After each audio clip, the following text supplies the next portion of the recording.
Friends, never have I ever seen anybody become strong with the Force. It never scared me before.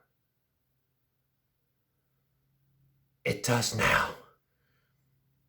The people on Instagram and the people on YouTube alike. I never thought I would do this because I have been resting in peace, in solitaire for a very long time.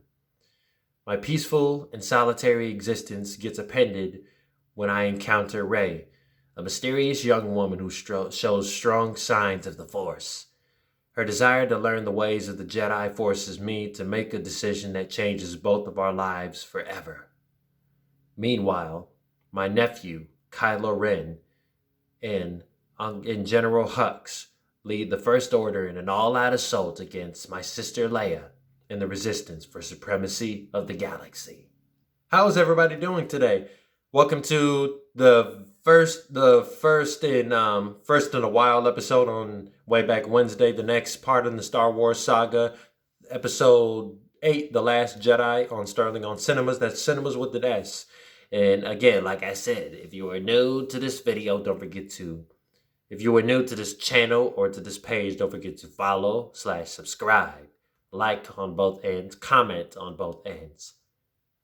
And may the Force be with you if you so choose to click that bell and keep up to date with all things Sterling on Sinemas so that you can be aware of all the forces that are here to come.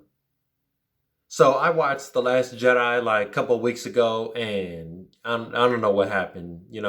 Things happen. Priorities needed to be done before I finally gave to the point where I couldn't even give my review on this Way Back Wednesday episode. But now we're here for the first time in a long time, and let's continue. So, following the mind-blowing success of The Force Awakens and the type of experience that veterans and modern audiences gained together, we knew we were definitely in for a third trilogy, albeit Disney's trilogy.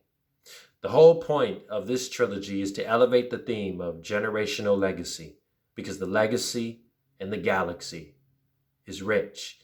And in this case, we see Rey seek me out in order for her to be trained in the ways of the Force. Also, the very concept of generational curses are brought to light through the Vader name. And sadly, it started with Sidious, and the sins have bled over into the later generations of the Skywalker family, including myself.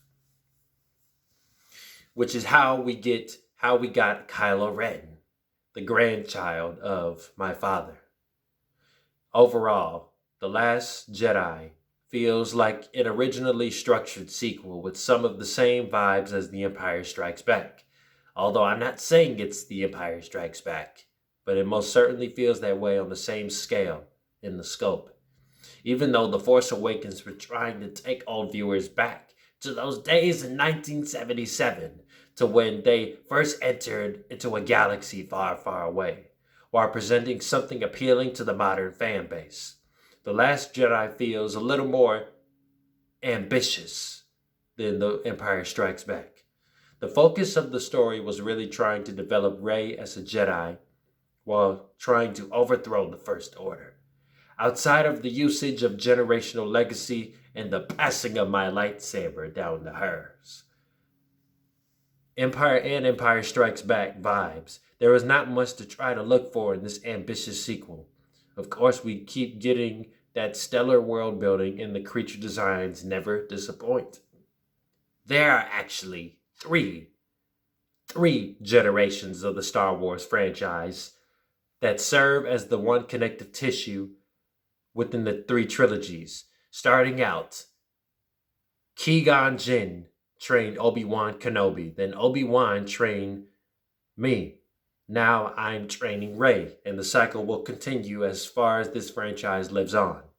Each generation has a rise and a fall. Somebody in each generation will eventually be seduced by the dark side and go rampant. And this is what gives every generation a value, while at the same time giving it a curse. My father's significance is what brought so much weight onto each era of Star Wars. While he was a boy, his fate was constantly explained to the audience and every Jedi Knight, saying that his fate is destined, he is destined to bring balance to the Force, but also it is destined to bring the galaxy doom and despair. While Anakin was Darth Vader, he was such an imposing threat that it seemed like nobody stood a chance. But even with Darth Vader being deceased, the impact of his sins towards the galaxy have affected everyone closely related to him, including Kylo Ren. Kylo Ren, with the one Vader having the most influence on, is really felt. The family curses get acknowledged in The Last Jedi, but I personally am so intrigued with Rey's beginnings as a Jedi. She shows much stronger forces than any Jedi before her, including myself. It looked like her growth felt quicker than mine when I started out in 1977. I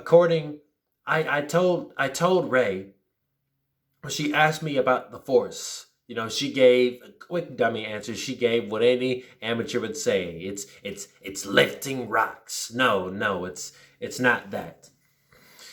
The Force is the energy, the tension, and balance between all things that bind the universe together. The Force is not something that the Jedi owns. It is something that flows through us. It does not just flow through the Jedi, it flows through everybody in the Star Wars universe. Just like how the people on this very planet on Earth say, "May God be with you." In our translation of "May God be with you," it's "May the Force be with you," because the Force, just like God, flows through anybody and can use anybody.